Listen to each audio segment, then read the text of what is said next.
इस्लामाबाद में इस वक्त गर्मी जो है वो 44 डिग्री सेंटीग्रेड है। थोड़ा सा हौसला होता है जब आपको ये पता चलता है कि दूसरी जगहों पर यानी जैकोबाबाद में इस तरह 50 डिग्री सेंटीग्रेड है। और फिर दूसरी मेरी आदत ये है कि मैं एसी नहीं लगाता हूँ। जो ड्राई गर्मी है मुझे वो समहाउ पसंद है, तो पता चलता है आपको कि हालात कितने ख़राब हैं। फिर ये भी है कि लोगों की हालत अगर आप देखें ना, अब ये इस वक्त आप इस जो टिन को हाथ नहीं लगा सकते जिस टिन में से ये खातून जो है चीज़ें निकाल रही है। फिर तो गर्मी जो है ना फिर एक इरेलेवेंट सा फैक्टर लगता है। हम शोर बहुत ज़्यादा मचाते हैं। ये नहीं है कि गर्मी नहीं है, गर्मी है, लेकिन हमें ये भी देखना चाहिए कि दुनिया कैसे ज़िंदगी गुजार रही है। अच्छा, दिलचस्प बात यह है कि मैं क्यों रुक जा भाई, अच्छा कि मैं क्यों एसी नहीं लगाता हूँ कि मुझे जब ये ख्याल पड़ जाए ना कि बच्चे स्कूल के अंदर हैं तो उनकी क्या हालत होती होगी। चले बड़ा तो उसको ज़्यादा संभाल लेता है बंदा अपने आप को, तो मैं फिर एसी में नहीं बैठ सकता। ये अब देखें, हर जहाँ पर दरख्त में छाँव नज़र आती हैं, लोग बैठे हुए हैं वहाँ पे तरस रहे हैं। तो इससे आपको पता चलेगा कि छाँव कितनी ज़रूरत कितनी है छाँव की, और दरख्त कितने ज़रूरी हैं। अच्छा, आज इस्लामाबाद में थोड़ा सा आपको हल्का सा क्लाउड भी नज़र आ रहा है, तो ये हो सकता है कोई माहौल थोड़ा सा बन जाए, लेकिन गर्मी तो वाह है। लेकिन बच्चों की तरफ आप सकते, बच्चों को जब आप समझे ना कि जी स्कूल में हैं और छोटे मासूम बच्चे हैं,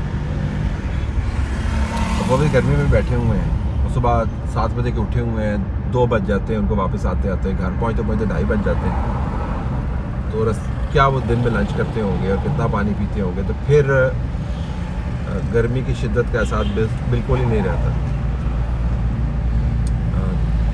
थोड़ा सा बर्दाश्त करने की भी मेरे ख्याल में हमें आदत होनी चाहिए। बहुत ज़्यादा कंप्लेन करते हैं हमारे ज़माने में। ये भी मैं आपको बता दूं कि एक आदत मुझे ये भी है कि हमारे ज़माने में तो ज़रा सी आंधी चलती होती थी, ज़माने की बात कर रहा हूँ जब हम स्टूडेंट्स वगैरह होते थे, आंधी चलती होती थी तो एक तार जो है वो हिलती थी और उसके बाद 8-8 घंटे बिजली वैसे नहीं होती थी। तो ज़ाहिर है ज़िंदगी का काम तो आपने चलाना है। ये तो नहीं हो सकता कि अब बिजली नहीं आई तो फिर आप पढ़ें ना या बाकी काम रोक दें। तो वो आदत हो गई है बगैर पंखे के सोने की, और पसीने गिर रहे हैं, कुछ कपड़ा कभी गीला करके डाल लिया।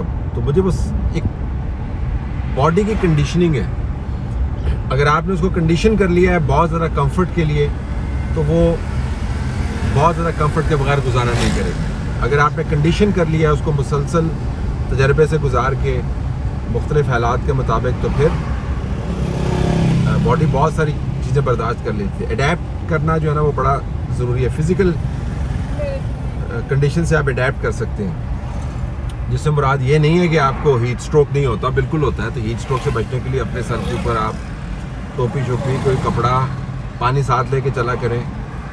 नींबू तो पता नहीं कितने महंगे हुए हैं, तो स्कंजबीन वगैरह पी लिया।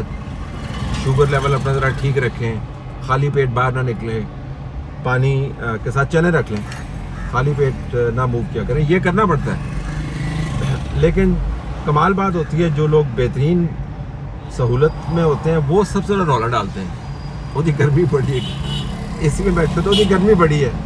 मैं कहता हूँ यार टेम्परेचर तो आपका यहाँ पे इस वक्त आपने 23 किया हुआ है, तो गर्मी कितने है, तो गर्मी बड़ी है जी। तो मैं उसकी बात कर रहा हूँ।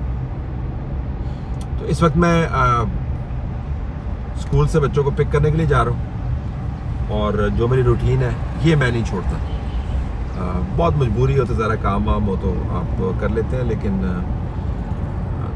स्कूल से बच्चों को पिक करना बड़ा ज़रूरी है। बच्चों के साथ ये बॉन्डिंग है ना, ये बहुत ज़रूरी है। और बॉदर करके आप सारा काम बच्चों के लिए करते हैं और किसके लिए करते हैं। तो ये बॉदर करके कि जी आपने सुबह बच्चे को भेज नहीं दिया, आप उसके साथ गए स्कूल, उसको ड्रॉप किया, उसको पिक किया, रास्ते में उससे बातें की हैं। ये तरबियत भी बड़ी अच्छी होती है बच्चे की। पार्किंग जो है ना काफ़ी मुश्किल काम है यहाँ पे।